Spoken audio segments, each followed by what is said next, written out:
as the protector of those who do not belong to conventional society, and thus symbolizes everything which is chaotic, dangerous, and unexpected, everything which escapes human reason and which can only be attributed to the unforeseeable action of the gods. He is also known as Bacchus, the name adopted by the Romans, and the frenzy he induces. His thyrsus is sometimes wound with ivy and dripping with honey.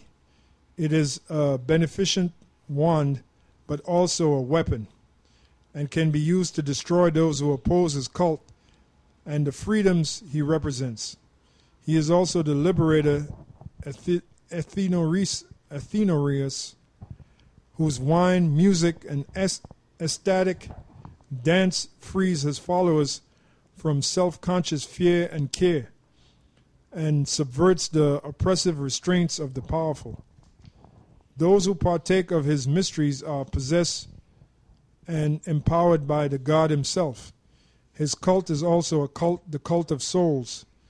His maenads feed the dead through blood offerings, and he acts as a divine communicant between the living and the dead.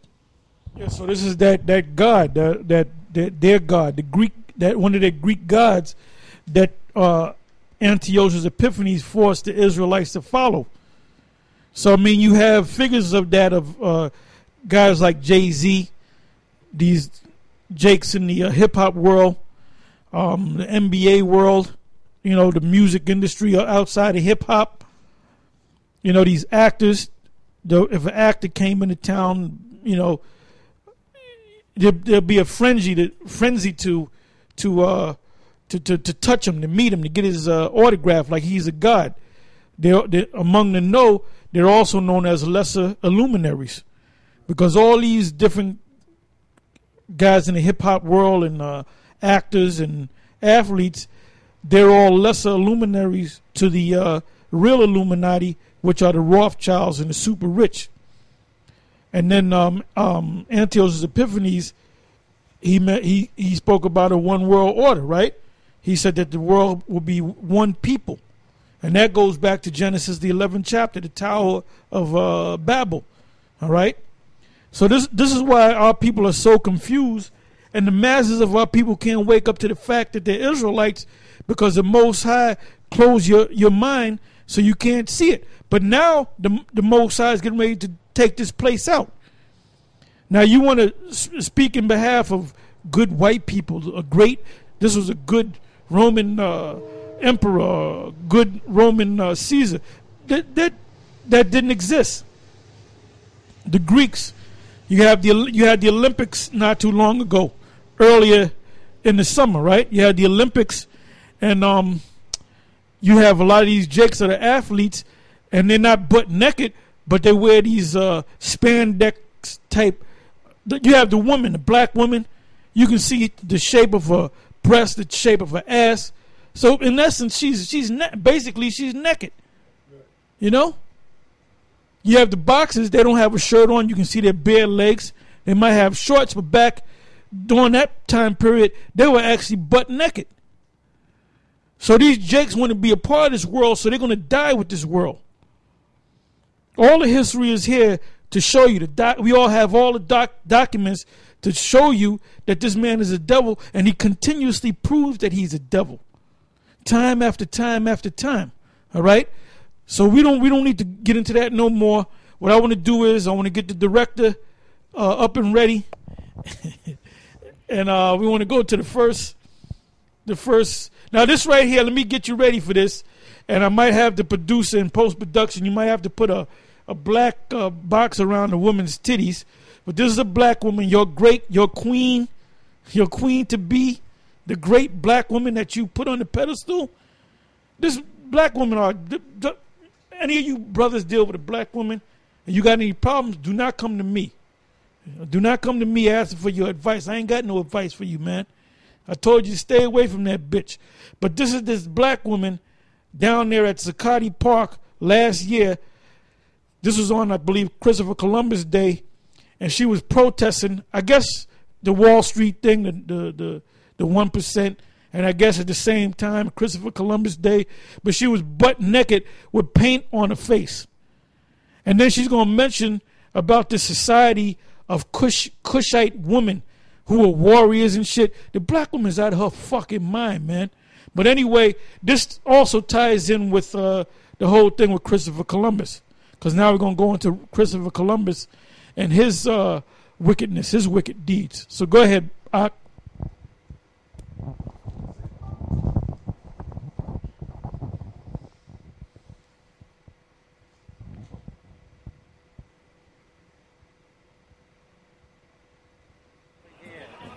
I've been here supporting the cause of Occupy Wall Street off and on for a few weeks now. Today we're celebrating, or not celebrating, Columbus Day. Columbus Day represents imperialism, which is really at the root of the greed and corruption that this whole movement is kind of opposing.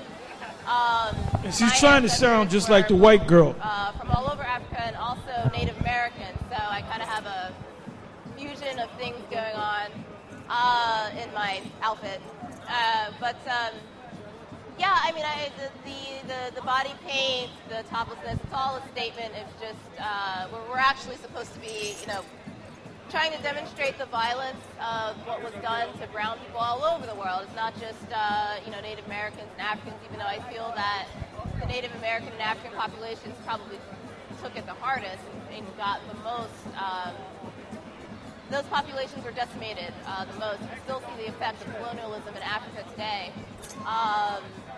And so that's what I'm here kind of embodying. It's actually, a lot of people don't know that it is legal to be topless in New York City. And that comes from the women's movements, I think, in the 60s and 70s. Niggas got to die. I think it became legal around that time. Not sure of the exact date, but it is legal to be topless. A lot of people don't know that, even the cops. But I'm here just representing, my ancestors who were, suffered. Okay, and I see that you represent the Kandanke, the dance theater for social change.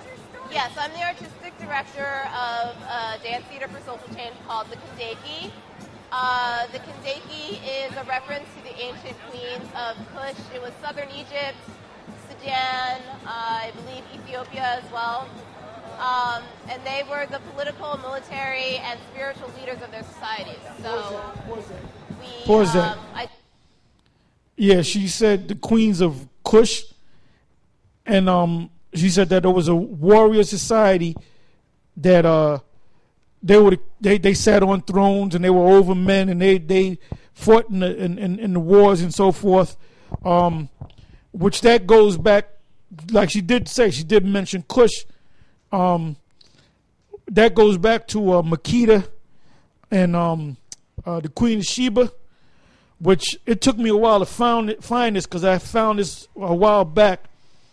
But the Queen of Sheba, there's a myth that she had met with King Solomon, which she did to because she was so amazed of the wisdom that he had, and she brought gifts among other kings. She wasn't the only one. There were other kings and monarchs that visited King Solomon because he was considered the greatest, wisest king at that time. So they wanted to, pay respects to him. So the myth goes that Makeda, or the Queen of Sheba, and Solomon had sex, and she went back to her land and had a son named Melanek, and that's where Haile Selassie came from, that line.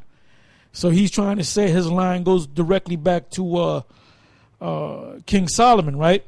Which that's BS. The scriptures didn't tell you that. These are all myths,